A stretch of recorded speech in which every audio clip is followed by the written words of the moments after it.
Okay students,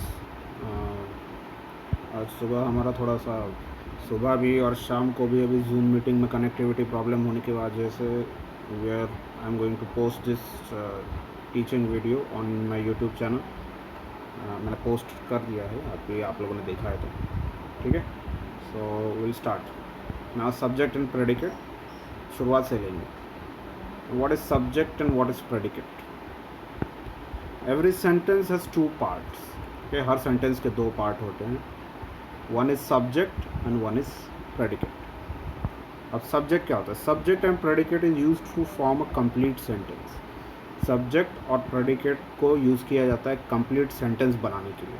ठीक है, एक पूरा का पूरा सेंटेंस तैयार करने के लिए सब्जेक्ट और प्रेडिकेट यूज़ किया जाता है।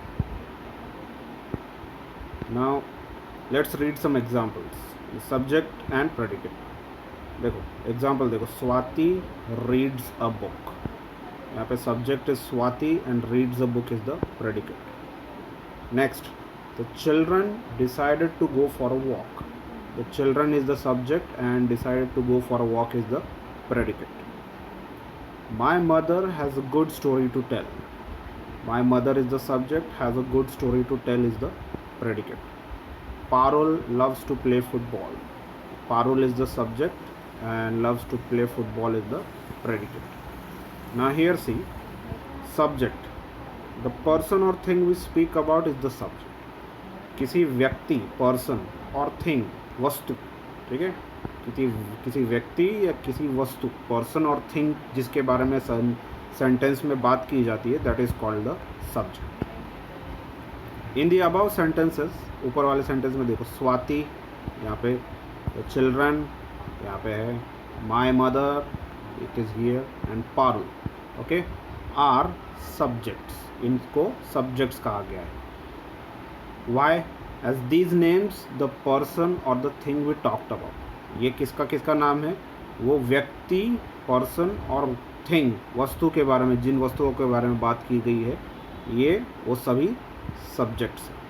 ठीक है, I will go ahead. Predicate. अब प्रेडिकेट क्या है? What is a predicate? The part of the sentence which says something about the subject. Sentence का वो part, the part of the sentence which says something about the subject, okay, जो subject के बारे में कुछ बता रहा है, ठीक है, उस पार्ट को कहते हैं it is called as the predicate. उस पार्ट को प्रेडिकेट कहा गया है। इन दी अबव सेंटेंसेस, अब ऊपर वाले सेंटेंस में देखो, the bold italics are all predicates as they are said about the subjects. ऊपर वाले जितने भी हमारे ये सेंटेंसेस हैं, जितने भी बोल्ड और इटैलिक है, बोल्ड मतलब ये जो डार्क किए हुए लेटर्स है, they are called bold letters, and they are italics. Why italics का मतलब थोड़े से आप देखेंगे कैसे ऐसे स्लैंट तरीके से लिखा हुआ है, ठीक है, it's not in a straight line, it is a slant line. So slant तरीके से लिखा हुआ है, that's why that is called italics. So the sentence, the part of the sentence that is bold, काला भी है, एकदम ज़्यादा डार्क भी है, और इटैलिक्स में है, थोड़ा सा टेढ़ा लिखा गया है, this part is the predicate. ठीक है, why it is a predicate? Because this tells something about the subject. Subject के बारे में हमको कुछ ये बता रहा है, इसलिए इसको प्रेडिकेट कहा गया है। ठीक है, now see the sentence, Swati reads a book. अब कौन पढ़ रहा है बुक? स्वाति, ठीक है, who reads a book? Swati. So book किसको, कौन बुक को पढ़ रहा है? स्वाति। तो सब्जेक्ट जो है, प्रेडिकेट किसके बारे में बता रहा है? स्वाति के बारे में बता रहा है कि वो she is reading a book. ठीक है, same thing goes with the children. The children decided to go for a walk. Now who decided to go for a walk? किसने डिसाइड किया कि वॉक पे जाना है या घूमने जाना है? The children. So the predicate जो है, ये वाला जो पार्ट है, किसके बारे में बात कर रहा है? चिल्ड्रन के बारे में बात कर रहा है कि चिल्ड्रन गए, चिल्ड्रन ने डिसाइड किया कि वॉक पे जाना है। नेक्स्ट वन, माई मदर, मेरी माँ। My mother has a good story to tell. Okay, my mother has a good story to tell. तो मेरी माँ बहुत अच्छे से कहानी बता रही है, मतलब मेरी माँ बहुत अच्छी कहानी बताती है, या उसके पास एक बहुत अच्छी कहानी है बताने के लिए। तो किसके पास अच्छी कहानी है बताने के लिए? My mother. Who has a good story to tell? My mother. So this part of the sentence, predicate, is telling about the subject, that is mother. Last one, Parul. Parul loves to play football. Who loves to play football? Parul. ठीक है, तो the sentence, the part of the sentence, loves to play football, is telling about the subject, that is Parul. वो किसके बारे में बता रहे हैं? पारुल के बारे में बता रहे हैं, जो subject. Okay, now will go ahead. Position देखो, अब यहाँ पे थोड़ा सा गौर करने की बात है, या we have to pay attention here that position of the subject. Subject की पोजीशन कहाँ होती है? किसी भी सेंटेंस पे सब्जेक्ट की पोजीशन कहाँ होती है? नॉर्मली शुरुआत में होती है. The subject usually precedes the predicate. Subject usually हमेशा क्या करता है? प्रीसीड करता है. प्रीसीड मतलब पहले आना. Okay, preceded means that which comes before, जो पहले आता है. Precedes the subject, sorry predicate, precedes the predicate. The subject usually precedes the predicate. Subject ज़्यादातर प्रेडिकेट को प्रीसीड करता है या प्रेडिकेट से पहले आता है. हाउएवर इन सम केसेस, फिर भी कुछ केसेस में, in some cases the subject follows the predicate. कुछ केसेस में क्या करता है? Subject follows the predicate. यहाँ पे देखो, यूजुअली क्या होता है? प्रीसीड करता है, मतलब पहले लगता है. प्रेडिकेट से पहले सब्जेक्ट लगता है. लेकिन कुछ केसेस में subject follows the predicate. Follows मतलब बाद में लगना. ठीक है, सब्जेक्ट प्रेडिकेट के बाद में लगता है. सम केसेस में, कुछ ही केसेस में, नॉट ऑल केसेस. ठीक है, बहुत ही कम केसेस में होता है ये. तो लेट्स रीड सम एग्जाम्पल्स. कुछ एग्जाम्पल्स देखेंगे. Are you ready. अब यहाँ पे सब्जेक्ट देखो, यहाँ पे सब्जेक्ट बीच में आ गया है. यू, आर यू रेडी, क्या तुम तैयार हो. इस किसके बारे में बता रहे हैं? तुम के बारे में, about you. Is he beautiful. Is the है, थोड़ा सा इसको स्पेलिंग मिस्टेक हो गया. इसके द की जगह ही होना चाहिए था, थोड़ा सा स्पेलिंग मिस्टेक है. Is he beautiful. He is the subject. यहाँ पे टी नहीं है, पहले बता रहा हूँ, टी नहीं है. He is the subject that is come in the middle. ठीक है. now in the above sentence the subject you and she, sorry the key जगह she है. हाँ, यहाँ पे प्रिंटिंग मिस्टेक है, सॉरी she है. ही की जगह मैंने she की जगह ही बोल दिया, तो sorry. So in the above sentence the subject you and she appear after the verb are and is. ठीक है, यहाँ पे जो you है और ये जो the की जगह she होना चाहिए, ये कहाँ आ गया? ये वर्ब के बाद आ गया. कौन से वर्ब के बाद? पहला तो वर्ब है आर, दूसरा वर्ब है इज़, यहाँ पे जो आया है. ठीक है, यहाँ पे पहला वर्ब है आर, दूसरा वर्ब है इज़. इसके बाद में आया है subject, that is first is you, second is she. Okay, now will go ahead. Predicates. Predicate include verb. ये बात ध्यान में रखो, it's very important to note down. इतने पार्ट को हमेशा नोट डाउन करके रखो. प्रेडिकेट में हमेशा वर्ब रहता है. प्रेडिकेट में वर्ब का आना ज़रूरी है ना. What is a verb? Verb means action, action word, that is called a verb. ठीक है, वर्ब का मतलब होता है एक्शन वर्ड. और वर्ब कभी कभी हेल्पिंग भी होता है, हेल्पिंग वर्ब भी आता है.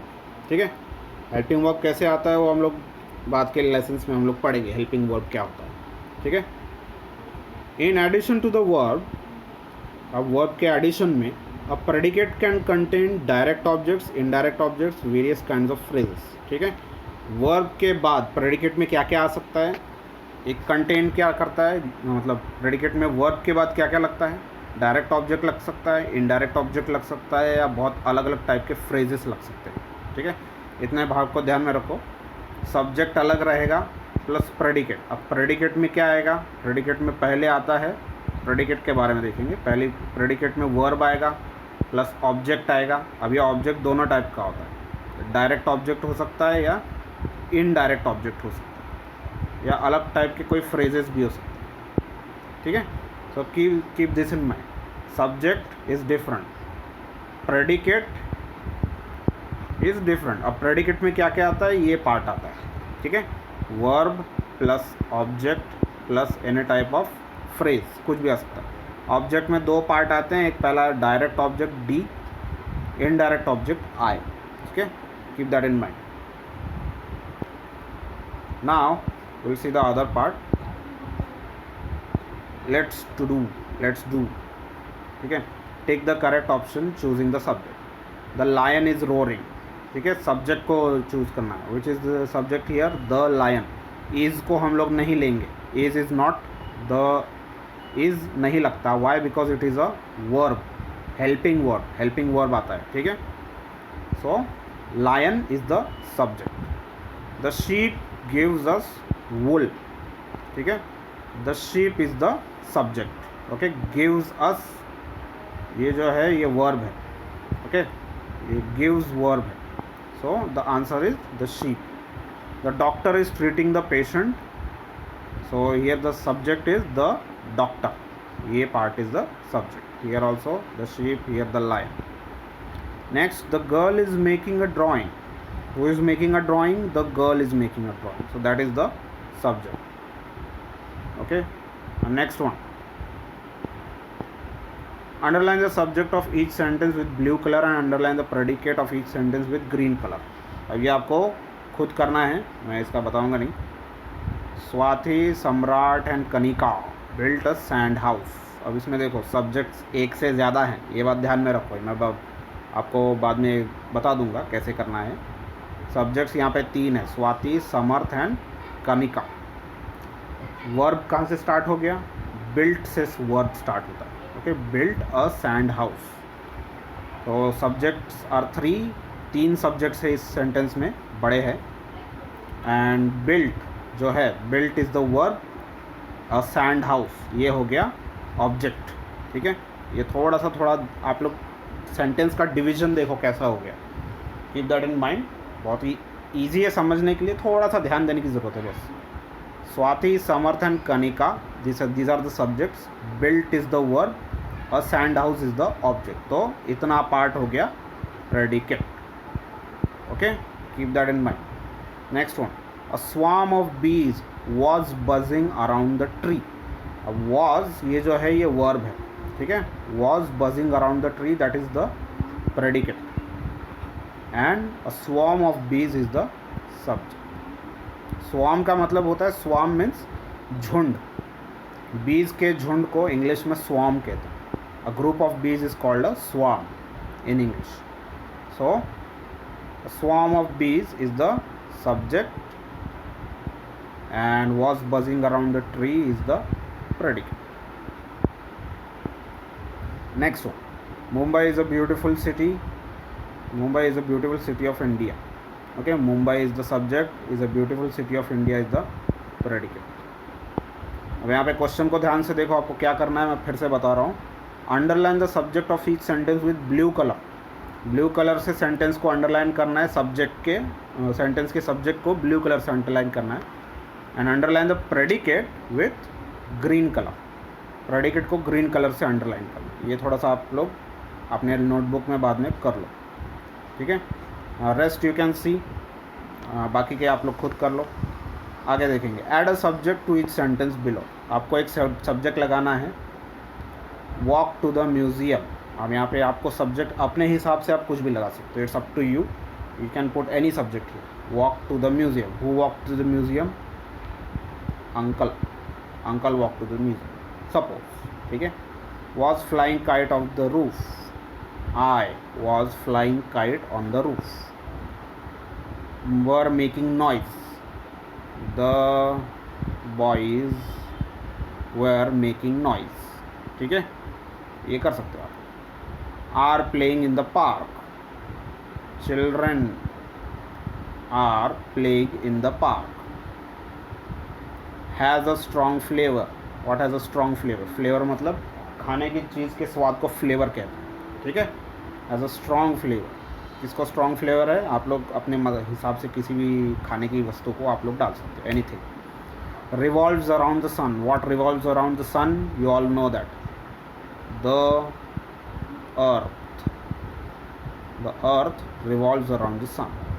अभी आप लोग को पता है, मैं आपको बाद में बता दूंगा, या आप लोग को तो पता ही है, इजी है, या आप लोग खुद कर सकते हो, ज़्यादा बड़ा है नहीं। Next part,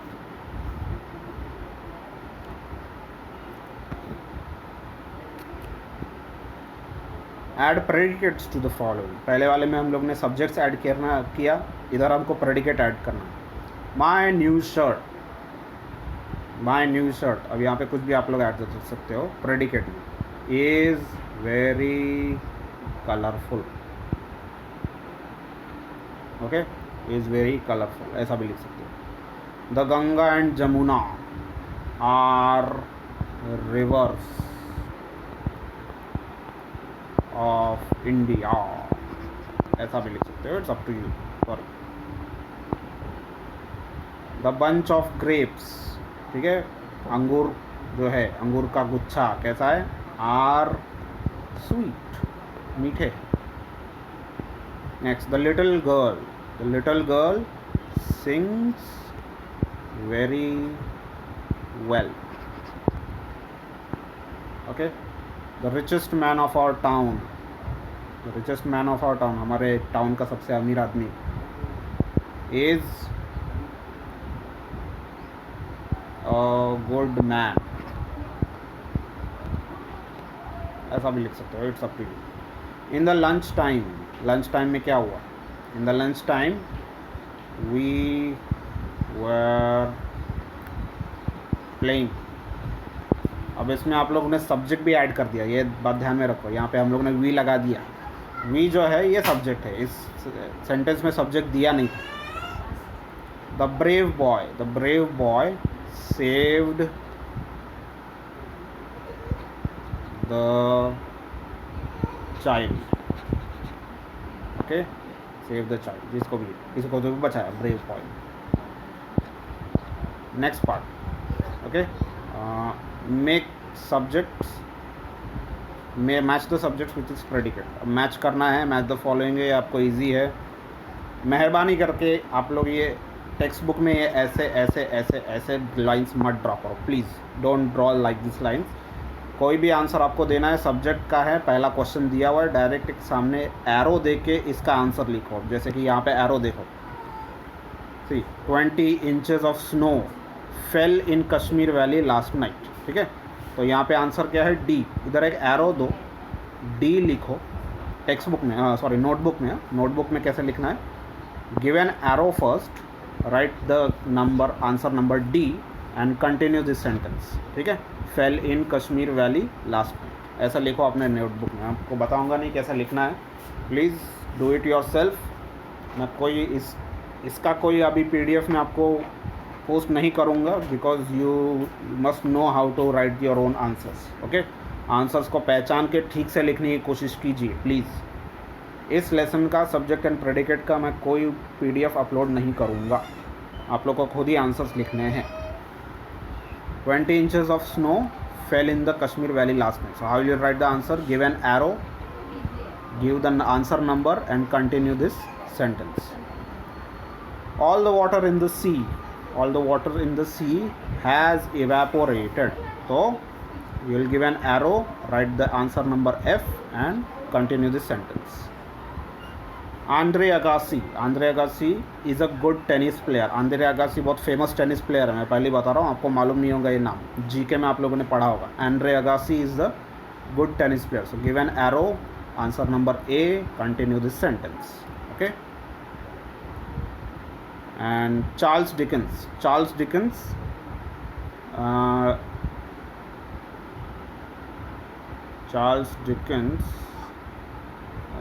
looked played with the ball, नहीं, climbed the tree with very quickly, sorry, हाँ, Charles Dickens climbed the tree very quickly, यहाँ पे कॉमा दो, आंसर नंबर लिखो C and continue this sentence. Charles Dickens का answer है C, continue this sentence. The curtains look old and shabby, so give the answer arrow and write number B and continue this sentence. Looked old and shabby. Last one, the kittens played with the ball. Give an arrow, write answer number E, played with the ball. Okay, will go ahead. Sorry यहाँ पे थोड़ा सा problem हो गया। Charles Dickens का जो part है ये थोड़ा सा हम लोगों ने नीचे देखा नहीं, I am very sorry. Charles Dickens का आंसर देखो, Charles Dickens wrote Oliver Twist, answer is G. Okay, the curtains look old and shabby, ठीक है, आंसर इज बी। ये बात ध्यान में रखो, curtains is answer B, same है। Kittens played with the ball, answer is E. And squirrel is climbed the tree very quickly, answer is C. Okay, keep this in mind। थोड़ा सा squirrel का है C, छोटा सा गड़बड़ हो गई हमारी, no problem, will go ahead. ये वाला पार्ट है, आप लोग को थोड़ा सा ध्यान देना है, यहाँ पे आपको आपका होमवर्क है। ओके, टास्क टू डू, पिछले बार के पहले लेसन में, द सेंटेंस में आप लोगों ने टास्क किया है या नहीं किया पता नहीं, लेकिन यह टास्क टू डू आपको इस बार ज़रूर करना है, ठीक है। नाउ सी, अब इसमें करना क्या है, read the above clipping and highlight all the subject with blue colour and all the predicate with green colour. Her sentence में जो सब्जेक्ट आपको दिया गया है इस पैराग्राफ में, उसको सब्जेक्ट को ब्लू कलर से अंडरलाइन करना है और प्रेडिकेट को ग्रीन कलर से अंडरलाइन करना है। ये आपको ध्यान में रखना है, ठीक है। सेंटेंस दिए हुए और ये आपको खुद ही करना है, बहुत सारे पूरा पैराग्राफ है। An ideal teacher has so many good qualities. Here you have to identify the verbs को आइडेंटिफाई करना है। वर्ब के बाद जो रहेगा वो प्रेडिकेट रहेगा, वर्ब से पहले जो आएगा वो सब्जेक्ट रहेगा। Again I am repeating, the part after the verb is always the predicate, the part before the verb is always the subject. Okay, ideal teacher has so many good qualities. He is the master of his subject.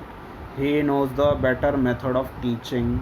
His smiling face makes him the friend of his students.